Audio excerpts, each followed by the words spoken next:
তোমার দয়ায় নসিব চমকাই দয়াময় ইয়া রাসূলুল্লাহ তোমার দয়ায় নসিব চমকাই দয়াময় ইয়া রাসূলুল্লাহ। আসসালামু আলাইকুম এভরিওয়ান, সবাই কেমন আছেন? আশা করছি আপনারা সকলে ভালো আছেন। তো অনেক দিন পর চলে আসলাম আবারও একটি নতুন ব্লগ নিয়ে, শুটিং ব্লগ। হে এভরিওয়ান, আসসালামু আলাইকুম। তো আজ আমি চলে এসেছি আমার গজলের শুট করতে এই লোকেশনে। এই লোকেশনটার নাম হচ্ছে নীলাঞ্জনা পার্ক। তো আজকের এই লোকেশনে কিন্তু আমি আমার আজকের গজলটি শুট করব। তো চলুন যা তোমার দয়ায় নসিব চমকাই দয়াময় ইয়া রাসূলুল্লাহ।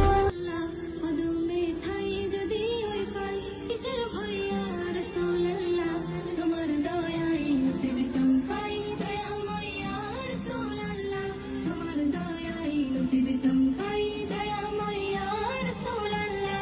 সাহাবার কি বড় তাকদীর নবীকে চোখে দেখেছে, নবীর সাথে বসে পাশে নবীজির কথা শুনেছে।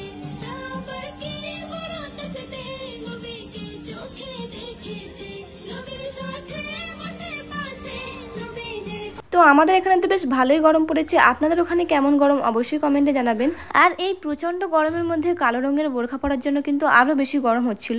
খুব কষ্ট করেই কিন্তু শুটটা করেছিলাম সেদিন। আর এই গরমের জন্যই কিন্তু আমি অনেকদিন যাবত আপনাদের কোনো নতুন গজল উপহার দিইনি, কারণ প্রচন্ড গরমে আমার শুট করতে একদমই ইচ্ছা করছিল না। গজলটা অনেক আগেই রেকর্ড করেছিলাম, বাট এই গরমের জন্য শুট করিনি। যাই হোক, যেহেতু অনেকটা দিন লেট হয়ে গেছে তাই ভাবলাম এবার শুটটা করেই নি। আর আপনারা যারা এখন আমার গজলটি শোনেননি তারা অবশ্যই আমার চ্যানেলে গিয়ে গজলটি শুনে আসবেন। এত কষ্ট করে শুটটা কিন্তু আপনাদের জন্যই করেছি, তাই গজলটা অবশ্যই আপনারা শুনবেন। তো এখানে আমরা দুইটা গজল শুট করতে এসেছিলাম, একটি বাংলা আর একটি উর্দু। তো বাংলাটা মোটামুটি আমরা কয়েকটা লিপ নিয়েছি, ফুটেজও নিয়েছি। এখন স্টার্ট করবো উর্দু গজলটি। আর এই লোকেশনটি আপনাদের কাছে কেমন লাগছে তো অবশ্যই কমেন্টে জানাবেন। আমাদের শুটের আজকের লোকেশন ছিল নীলাঞ্জনা পার্ক, যেটা ছিল একটি চিলড্রেন পার্ক। পার্কটি কিন্তু বেশ বড় ছিল, আর মাঝখানে দেখতে পাচ্ছেন একটা ছোট্ট মতো ঝিল ছিল, যেখানে কিনা বোটের ব্যবস্থা করাও ছিল। আর এখানে যেহেতু চিলড্রেন পার্ক, চিলড্রেনদের চড়ার মতো এমন কোনো জিনিস নেই যে ছিল না, সমস্ত কিছু কিন্তু বাচ্চাদের চড়ার জন্য ছিল।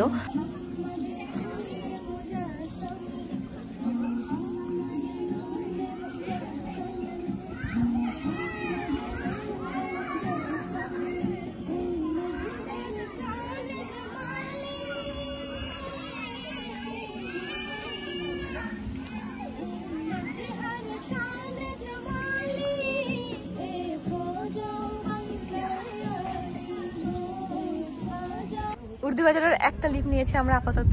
দেখতে পাচ্ছেন প্রচন্ড গরম, গরমে অবস্থা খুব খারাপ। আর সবচেয়ে বেশি আমার ঘাম হচ্ছিল মুখেতেই, কেন জানি না এত বেশি ঘাম হচ্ছিল।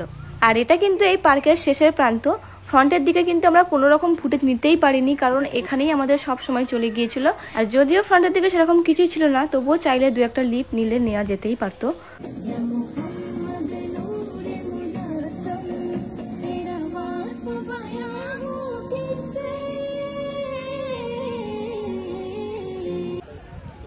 তো আমাদের ভিডিও করা অনেকটাই কমপ্লিট হয়ে গেছে, এখন বসে আছি। এই যে আমার ক্যামেরা।